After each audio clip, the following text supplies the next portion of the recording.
The gunshot shattered the 3 a.m. silence of Gangnam's most exclusive penthouse. Cha Eun Woo didn't flinch. He stood at the floor-to-ceiling window, blood splattered across his white shirt, a gun still warm in his hand. Behind him, his second-in-command dragged away what remained of a traitor. But none of that mattered right now. What mattered was the sound piercing to the penthouse like a knife through his chest. His son's screams. The baby had been crying for 48 hours straight. Eun Woo walked past the body, past the terrified guards, straight to the nursery. The room was a battlefield of its own. Discarded formula bottles, rejected pacifiers, expensive baby equipment that meant nothing. 3 nannies stood helplessly around the crib, exhaustion carved into their faces. The infant's cries were weaker now, hoarse, and that terrified Eun Woo more than any enemy ever had. "Out!" he commanded. The nannies scattered like leaves in wind. He approached the crib slowly, staring down at Ji-hoon. No, he hadn't even named his son yet. 2 months old and already fighting for survival. The baby's face was red, tiny fists clenched, lips cracked from dehydration. Eun Woo reached down with hands that had killed 17 men, hands that now trembled as they lifted his son. "Please," he whispered, a word that never crossed his lips. "Please, just eat something." The baby turned away from the bottle, screaming harder. Eun Woo felt something crack inside his chest. He'd lost his wife 1 week ago, killed by the Yakuza in retaliation for a territory dispute. He'd burned down 3 of their establishments in response, sent a message written in blood and ash. But he couldn't save this tiny human who depended on him completely. "Boss!" Taeyong appeared at the door, his expression grim. "The doctor is here again." Dr. Kim entered, his medical bag clutched tight. He examined the baby with practiced efficiency, while Eun Woo watched, jaw clenched so hard his teeth ached. "Mr. Cha," the doctor said carefully, "your son is severely dehydrated. His body is rejecting all formula. If he doesn't feed within the next 12 hours, I'll have to hospitalize him. Even then," he trailed off, but Eun Woo heard what he didn't say. "Even then, we might lose him. What does he need?" Eun Woo's voice was steel over desperation. "Honestly, breast milk. It's the only thing I haven't tried. His mother's death was so sudden, his system might be rejecting everything else. But finding a wet nurse willing to..." The doctor glanced around at the obvious signs of who Eun Woo was, what he did. "It's difficult." "Find one," Eun Woo ordered Taeyong. "I don't care how. Find one now." The next 4 hours were hell. Taeyong made calls, sent men across Seoul, offered money that could buy apartments. Every Korean mother they approached refused. Too dangerous. Too scared. Too smart to involve themselves with the Cha family. Eun Woo held his son through all, feeling the baby's cries grow weaker, feeling time slip through his fingers like water. "Boss!" Taeyong returned at dawn, something different in his voice. "There's a Nigerian woman. Works as a nurse at Hanam Clinic. Just had a baby 3 months ago. She's still nursing. Bring her. She'll refuse if we ask." Eun Woo's eyes were cold, empty things. "Then don't ask." Across Seoul, Funmi locked up the clinic, exhaustion weighing down her shoulders. Another 16-hour shift completed. Her phone buzzed with a photo from her roommate. Baby Zara sleeping peacefully, tiny fingers curled around her blanket. Funmi's heart ached with the familiar pain of missing her daughter, but she smiled. Every shift meant money for formula, for rent, for the better life she'd promised Zara when she'd left Nigeria. She was reviewing Korean medical terms on her phone, determined to pass her nursing certification, when the black SUVs appeared, 3 of them blocking the empty street. Funmi's survival instincts kicked in immediately. She ran, but they were faster. Hands grabbed her, professional and efficient. She screamed, fought, landed a solid kick that made one man grunt. But there were too many. A cloth covered her mouth. Not chloroform, just to muffle her screams, and she was lifted into the vehicle. "Please don't hurt me," she gasped in Korean, then English, then Yoruba, cycling through languages in panic. "I have a baby. Please. I have a daughter." The men said nothing. The SUV drove through Seoul's pre-dawn streets, taking her higher and higher into Gangnam's elite hills. Funmi's mind raced. Human trafficking. Organ harvesting. Every horror story she'd heard about foreign women in Korea flooded her thoughts. She prayed silently, thinking of Zara's face. The penthouse was a shock, luxury beyond anything she'd imagined, but also chaos. She glimpsed blood on marble floors, men with guns, expensive art on walls that had definitely seen violence. They dragged her through halls until stopping at an ornate door. Inside, a man stood with his back to her, holding something. The baby's weak cries finally registered through Funmi's terror. The man turned, and Funmi saw Cha Eun Woo for the first time. He was beautiful in the way dangerous things were. Sharp jaw, cold eyes, expensive suit ruined by blood, and baby spit up. But it was a desperation in his face that made her pause. "Who are you people?" Funmi demanded, forcing strength into her voice. "This is kidnapping. Do you know what you've done?" "My son needs a feed," Eun Woo said simply, extending the baby toward her. "Help him." Funmi stared at him, then at the baby. The infant was clearly in distress, dehydrated, weak, crying without tears. Her nursing training kicked in automatically, assessing the situation even as her mind screamed danger. "You kidnapped me too, are you insane?" She stepped back. "I have my own baby. I need to go home." "Your daughter is Zara, 3 months old. She's with your roommate, Chioma, in your apartment in Itaewon." Eun Woo recited, and Funmi's blood turned to ice. He'd researched her. He knew everything. "I'll have her brought here safely. But my son needs you now. He's dying." The baby's cry cut off suddenly, just a weak whimper now. Funmi looked at the infant's pale lips, the sunken look around his eyes. She knew that look. She'd seen babies die in Nigerian hospitals from less. "Move!" she snapped, her decision made by instinct rather than logic. Eun Woo's eyes widened slightly, probably the first person to order him in years, but he obeyed. Funmi took the baby gently, her experienced hands checking his temperature, his pulse. "When did he last a wet diaper?" 12 hours ago. "And you're just standing here?" She glared at him. "He needs fluids now. Where can I sit?" They led her to a private room, luxurious and quiet. Taeyong brought water for her. The guards retreated. And then Funmi was alone with a stranger's child, this tiny life hanging by a thread. She unbuttoned her shirt with shaking hands, praying this would work, praying she'd see Zara again, praying for forgiveness for every choice that led to this moment. The baby latched immediately, desperately. The silence was profound. After 48 hours of screaming, the infant nursed peacefully, tiny hands flexing against Funmi's skin. She felt tears slide down her face. Relief, fear, confusion, all mixed together. Through the cracked door, she saw Cha Eun Woo watching. The ruthless Mafia boss had his hand pressed against the doorframe, his head bowed, shoulders shaking with silent emotion. In that moment, Funmi realized she wasn't dealing with a monster. She was dealing with a father watching his son live. When Funmi woke, sunlight streamed through unfamiliar silk curtains. For one blissful second, she thought it had all been a nightmare. Then she heard it. Zara's distinctive babbling from somewhere close. Funmi bolted upright, heart hammering, and found her daughter in a designer crib next to the bed, playing with her toes and cooing happily. "Zara." Funmi scooped her up, checking every inch of her baby for harm. Zara just giggled, grabbing at her mother's braids. Relief flooded through Funmi so intensely she almost collapsed. "Oh, baby. Oh, my baby, you're okay?"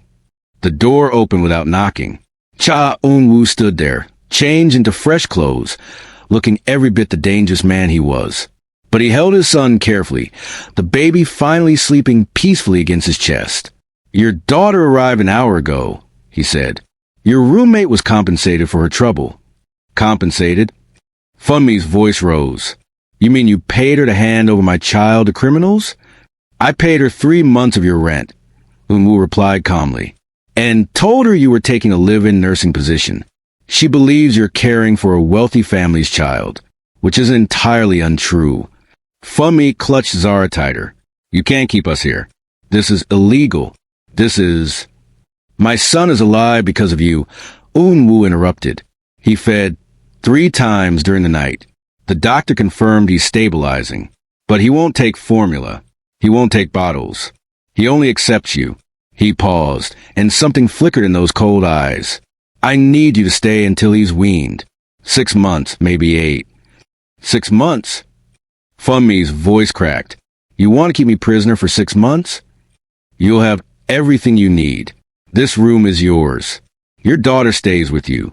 I'll pay you 10 million won per month. Your roommate thinks you're working. No one will look for you. He said it like it was reasonable, like he was offering a job instead of captivity. Funmi stood, still holding Zara, and walked right up to him. Even terrified, even knowing what he could do. She refused to cower. You listen to me. I don't care who you are or how much blood you have on your hands. You cannot buy people. You cannot steal mothers from their lives. You cannot. She slapped him. Hard. The sound cracked through the room like a gunshot. Immediately, 3 guards burst through the door, guns drawn. Eun Woo's cheek bloomed red, but he raised one hand, stopping his men. He stared at Funmi with something like curiosity, as if she were a puzzle he couldn't solve. Out, he told his guards. They hesitated. Out. When they were alone again, Eun Woo touched his cheek, then looked at Funmi with those unreadable eyes. You can hate me. You can hit me every day if it makes you feel better. But my son lives because of you, and I will do whatever it takes to keep him alive, even if that makes me a monster in your eyes.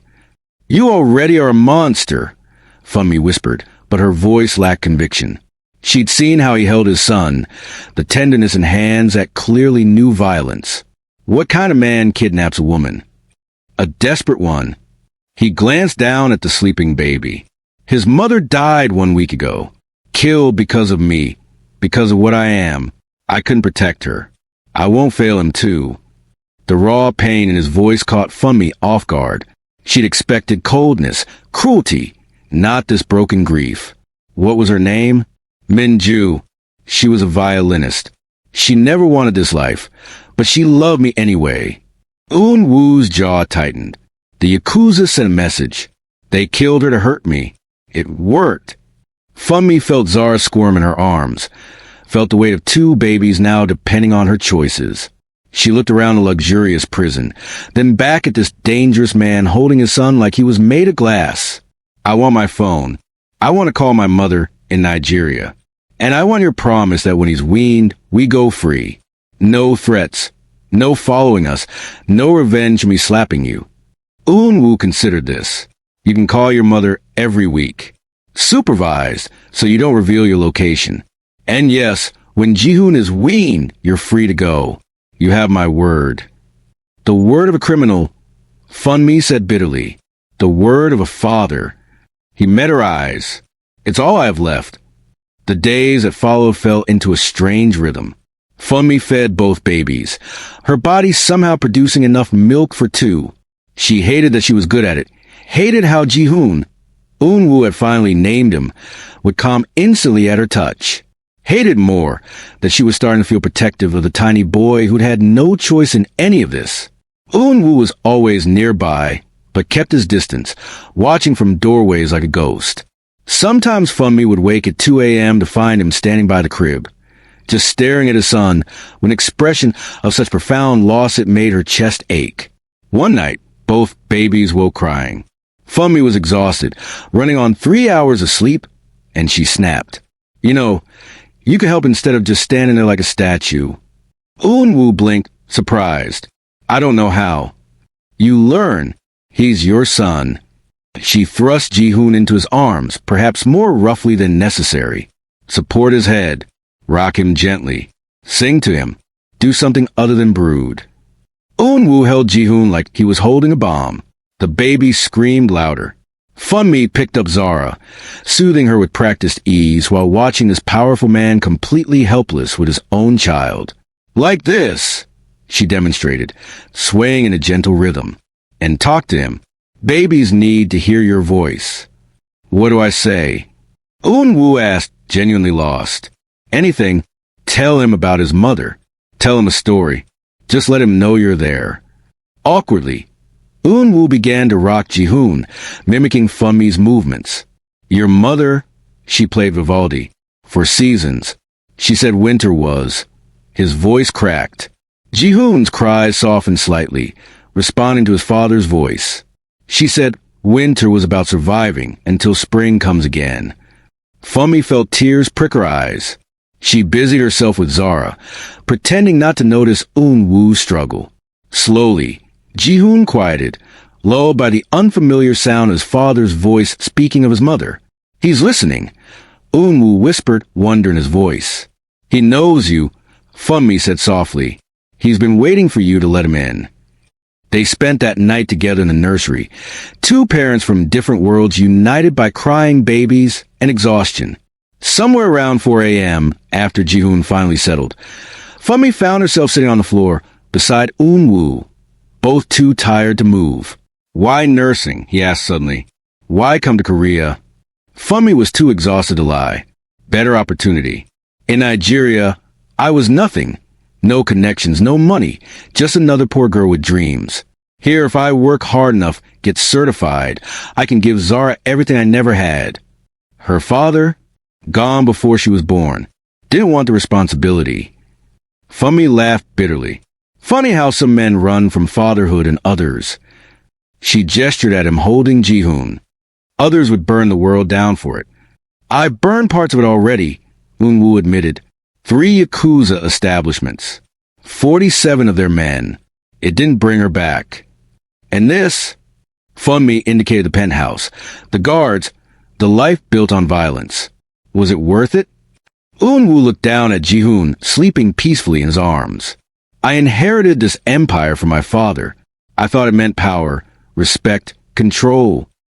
Now I see it's just a cage made of blood and money, and I've locked my son inside it with me. The vulnerability in his admission shocked Funmi. She'd expected arrogance, justification, anything but this raw honesty.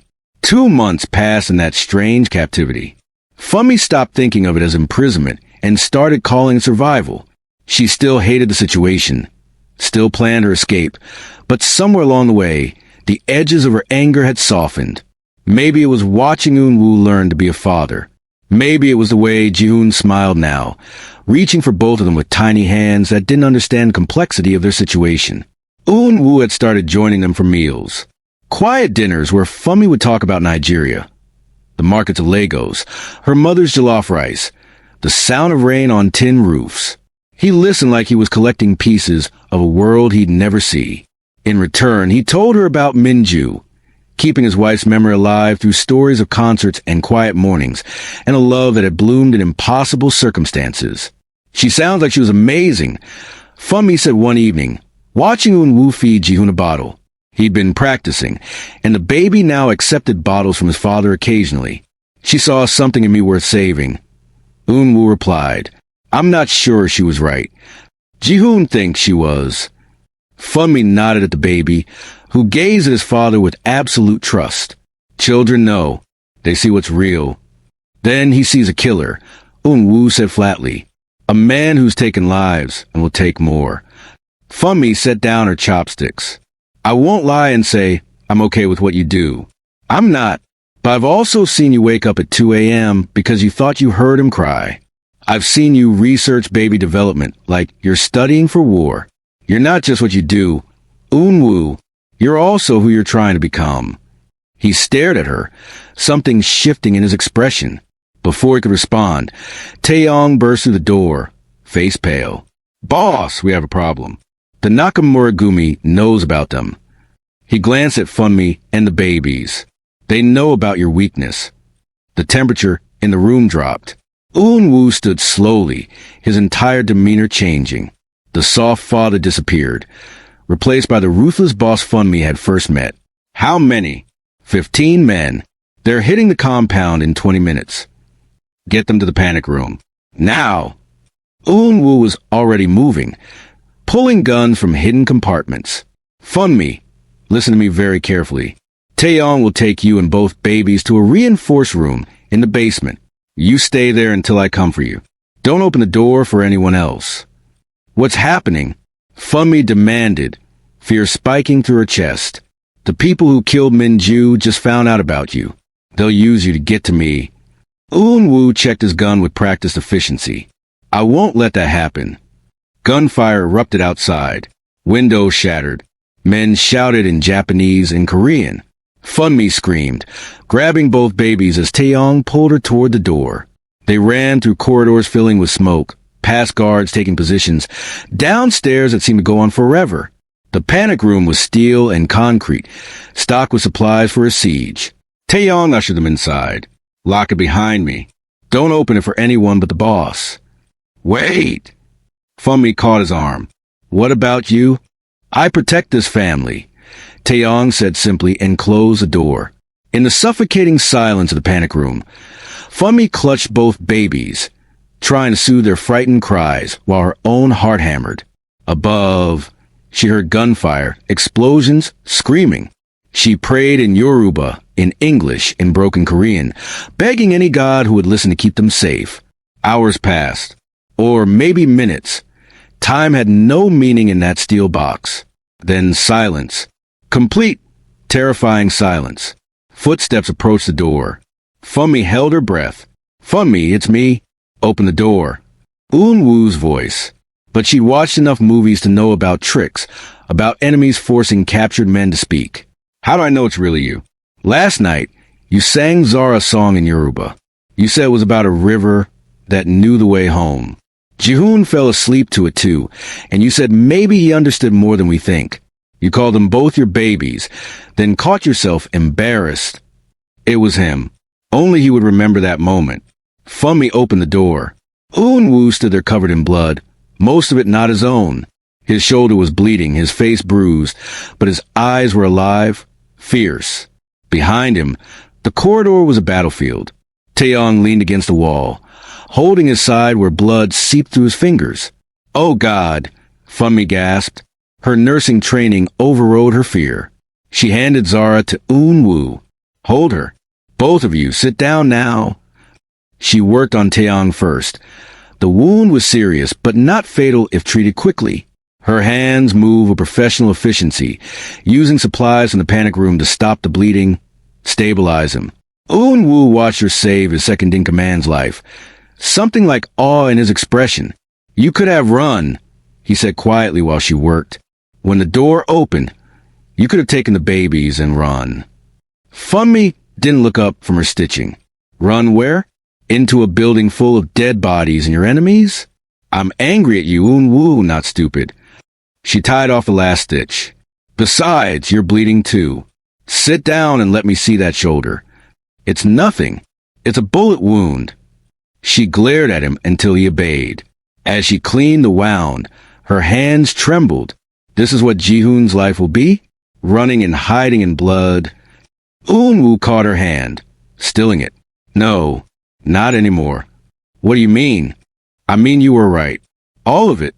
This empire, this life, it's poison. Minju died for it. I almost lost Jihoon to it. Tonight, I almost lost you and Zara. He looked at both babies, now sleeping peacefully despite the chaos around them. I'm getting out. I'm done. Funmi's heart stuttered. You can't just leave the Mafia, Eun Woo. They don't give retirement parties. I have information. Decades of it. Operations, names, accounts, everything my father and I ever built. The prosecutor's office has been trying to bring down the Korean syndicates for years. His jaw set with determination. I'll turn state witness. Give them everything in exchange for immunity and protection. They'll kill you for that. Taeyong spoke up weakly. Boss, that's a death sentence. Staying is a death sentence for my son. Eun Woo looked at Funmi. And I won't ask you to raise him in this world. You shouldn't have to. He shouldn't have to. Tears streamed down Funmi's face. What are you saying? I'm saying I'm getting out. For Jihoon. For a chance at a real life. He paused. For you if you'll stay. Stay. Funmi whispered. Not as a prisoner. Not as an employee. As. He struggled for words. Jihoon loves you. He thinks you're his mother. And I. He took a shaking breath. I haven't felt human in years. Funmi. Not until you walked into this nightmare and refused to let it break you. You're the strongest person I've ever met. You saved my son's life and somehow you saved mine too. Funmi pressed her hand to her mouth, overwhelmed. This is crazy. 2 months ago, you kidnapped me. I know, and I'll spend the rest of my life making up for that, if you let me. Eun Woo reached for her hand carefully, like she might disappear. I can't promise easy. The transition will be dangerous. But I can promise I'll fight for a life where our children, he caught himself, where Ji-hoon and Zara can grow up safe. Our children. He'd said it so naturally, like it was already true. Funmi looked at both babies, at this man who'd been a monster and was trying so hard to become something else, at the impossible situation that had somehow become her life. If we do this, she said slowly, I have conditions. You testify against everyone. You don't just walk away quietly. You burn it all down so it can never come back. And you let me finish my nursing certification. I'm not giving up my dreams. Deal. Eun Woo agreed immediately. Anything else? Yes. She met his eyes. You let me choose this. Not because I'm trapped, not because I'm scared, but because I want to. Give me time to choose. All the time you need, he promised. 3 months later, Funmi stood on a beach in Busan, watching Eun Woo play with Ji-hoon in the sand. The baby was 8 months old now, laughing and grabbing at his father's face. Zara crawled nearby, determined to reach the water despite Funmi's protective hovering. They lived in a modest house far from Seoul, far from the life Eun Woo had left behind in testimony that had shaken Korea's criminal underworld to its foundation. It wasn't easy. They had protection details, new identities, the constant awareness of danger. Funmi was studying for her certification exam, working toward the dream she carried from Nigeria. Eun Woo was learning to be a civilian, struggling with guilt and redemption in equal measure. But they were trying. Together. Ji-hoon called out, reaching for Funmi. The word made her heart skip every time. She'd spent weeks telling him she wasn't his mother, but one day she'd stopped correcting him. Because maybe mothers weren't just born. Maybe they were made through 2 a.m. feedings and worried nights, and choosing to love children who weren't biologically yours. Eun Woo walked over, Ji-hoon balanced on his hip. The prosecutor called. The final trials start next month. They think my testimony will put away the entire Cha organization leadership, including what your father built. Funmi asked, especially that. He created this monster. It's time someone destroyed it. He shifted Ji-hoon to his other hip. I told them I want witness protection, extended to cover you and Zara permanently. As my family. Funmi's breath caught. As your family? If you'll have us. Eun Woo smiled, rare and genuine. I know it's not the proposal you deserved. No ring, no romance, just a reformed criminal and his baby asking if you want to officially join our mess. Funmi laughed, tears in her eyes. This is the craziest thing I've ever done. Is that a yes? She looked at Ji-hoon, who was trying to eat sand despite their protests. At Zara, who was giggling at her brother's antics. At this man who'd kidnapped her and somehow become her home. Yes, she said, but we're having a proper wedding with my mother there, and I'm wearing traditional Nigerian attire. If I'm going to be family to a reformed Mafia boss, we're doing it my way. Eun Woo pulled her close with his free arm. Ji-hoon squeezed between them, Zara demanding attention at their feet. Deal. Your way. Always your way. As the sun set over Busan's coast, Funmi thought about the desperate night in that penthouse when she'd first fed a crying baby. Never imagined it would lead here, to a family built from impossible circumstances, to love born from chaos and desperation, and the simple act of one woman refusing to let a baby die, even when she was terrified for her own life. They said ruthless men don't change. But they'd never met Cha Eun Woo's son. And they'd never met the African woman who taught them both what it meant to be human again.